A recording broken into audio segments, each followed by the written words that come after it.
할렐루야. 사랑하는 대강의 가족 여러분, 오늘 하루도 하나님의 말씀과 동행하는 삶이 되길 소망합니다. 오늘 함께 나눌 하나님의 말씀은 열왕기상 8장 33절에서 40절 말씀입니다. 만일 주의 백성 이스라엘이 주께 범죄하여 적국 앞에 패하게 되므로 주께서 돌아와서 주의 이름을 인정하고 이 성전에서 주께 기도하며 간구하거든 주는 하늘에서 들으시고 주의 백성 이스라엘의 죄를 사하시고 그들의 조상들에게 주신 땅으로 돌아오게 하옵소서. 만일 그들이 주께 범죄함으로 말미암아 하늘이 닫히고 비가 없어서 주께 벌을 받을 때에 이곳을 향하여 기도하며 주의 이름을 찬양하고 그들의 죄에서 떠나거든 주는 하늘에서 들으시사 주의 종들과 주의 백성 이스라엘의 죄를 사하시고 그들이 마땅히 행할 선한 일을 가르쳐 주시오며 주의 백성에게 기업으로 주신 주의 땅에 비를 내리시옵소서. 만일 이 땅에 기근이나 전염병이 있거나 곡식이 시들거나 깐부기가 나거나 메뚜기나 황충이 나거나 적국이 와서 성읍을 에워싸거나 무슨 재앙이나 무슨 질병이 있든지 막론하고 한 사람이나 혹 주의 온 백성 이스라엘이 다 각각 자기의 마음의 재앙을 깨닫고 이 성전을 향하여 손을 펴고 무슨 기도나 무슨 간구를 하거든 주는 계신 곳 하늘에서 들으시고 사하시며 각 사람의 마음을 아시오니 그들의 모든 행위대로 행하사 갚으시옵소서. 주만 홀로 사람의 마음을 다하심이니이다. 그리하시면 그들이 주께서 우리 조상들에게 주신 땅에서 사는 동안에 항상 주를 경외하리이다. 아멘. 오늘 본문은 솔로몬이 여호와의 궤 앞에서 기도하는 내용이 계속 이어지고 있습니다. 그런데 그의 기도는 우리와 조금 다릅니다. 우리의 기도는 보통 내 자신과 가정과 교회를 위해 기도하기 마련입니다. 그런데 솔로몬의 기도 내용은 자신을 위한 기도가 아니라 온 인류의 백성을 위한 기도, 즉 이스라엘 백성이나 이방인 할 것 없이 모두를 위해 기도한 것이기에 우리에게 더 감동을 주고 있습니다. 특히 솔로몬은 만일이라는 단어를 사용하며 앞으로 백성이 여호와 앞에 범죄할 때를 가상하였고 범죄한 백성이 이러이러하게 회개하며 돌아올 때에는 꼭 용서해 주십시오라고 간곡히 기도하고 있습니다. 지금부터 솔로몬의 기도 속에 담긴 내용을 살펴보겠습니다. 먼저 주님을 구세주로 인정하는 자가 용서함을 받습니다. 33절 4절에 보면 만일 주의 백성 이스라엘이 주께 범죄하여 적국 앞에 패하게 되므로 주께로 돌아와서 주의 이름을 인정하고 이 성전에서 주께 기도하며 간구하거든 주는 하늘에서 들으시고 주의 백성 이스라엘의 죄를 사하시고 그들의 조상에게 주신 땅으로 돌아오게 하옵소서. 만약 이스라엘이 적국 앞에 패하게 될 때의 상황을 말합니다.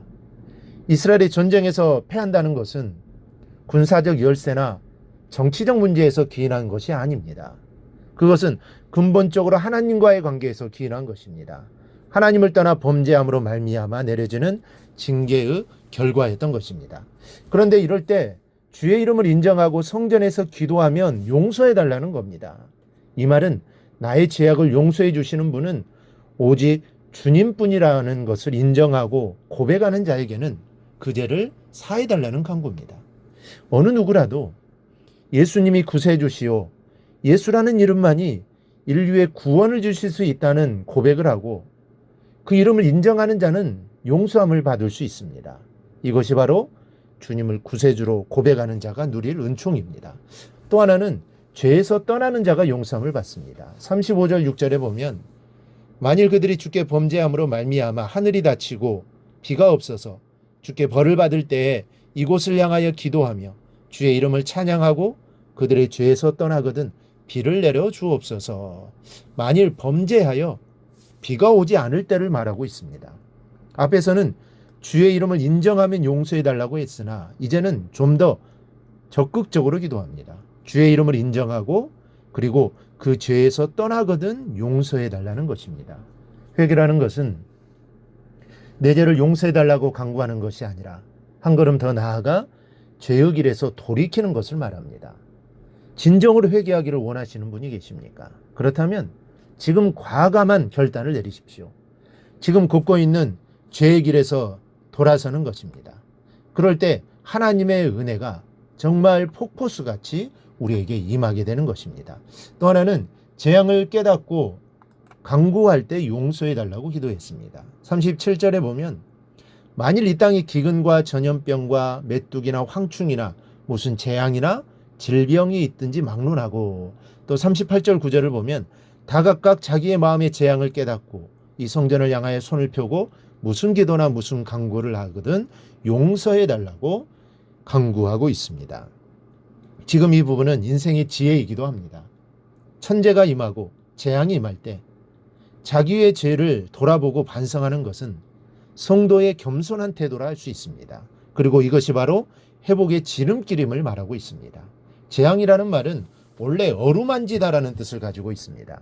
따라서 경우에 따라서 하나님의 손길이 사람의 마음을 어루만져 감동시킨다라는 의미를 가지고 있습니다.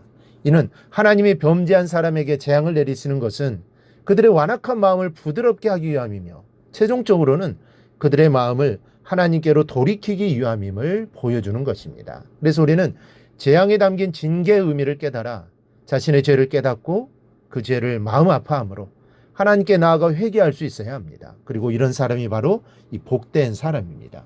또 하나 솔로몬은 이방인에게도 은총을 베풀어 달라고 기도합니다. 41절 43절에 이스라엘에 속하지 아니한 자 곧 주의 이름을 위하여 먼 지방에서 온 이방인이라도 기도하거든 응답해 달라고 기도했습니다. 여기에 놀라운 복음이 담겨 있습니다. 이스라엘 백성들은 선민 사상으로 자기들만이 하나님 백성이라는 자부심을 가지고 있었으나 하나님은 이스라엘의 하나님만으로 국한되신 분이 아니라 온 인류를 구원하시는 하나님이심을 밝히고 있습니다. 그러면서 솔로몬은 46절에서 인간의 연약함을 이렇게 고백합니다.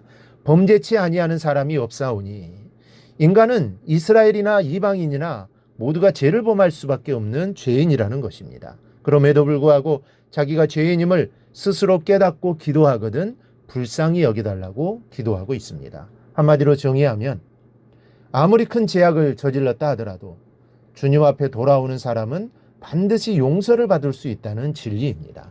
이 새벽 시간을 통해서 이 사실을 기억하고 우리가 더욱더 주님을 의지하며 주님의 은총의 필요성을 느끼고 주님 품으로 바싹 다가가는 여러분이 되시기를 바랍니다. 그리하여 늘 하나님 품 안에 거하는 삶을 살아가기를 주님의 이름으로 축원합니다. 오늘 묵상한 말씀을 굳게 잡고 삶으로 실천하며 살아내는 대강의 모든 성도들이 되기를 축복합니다.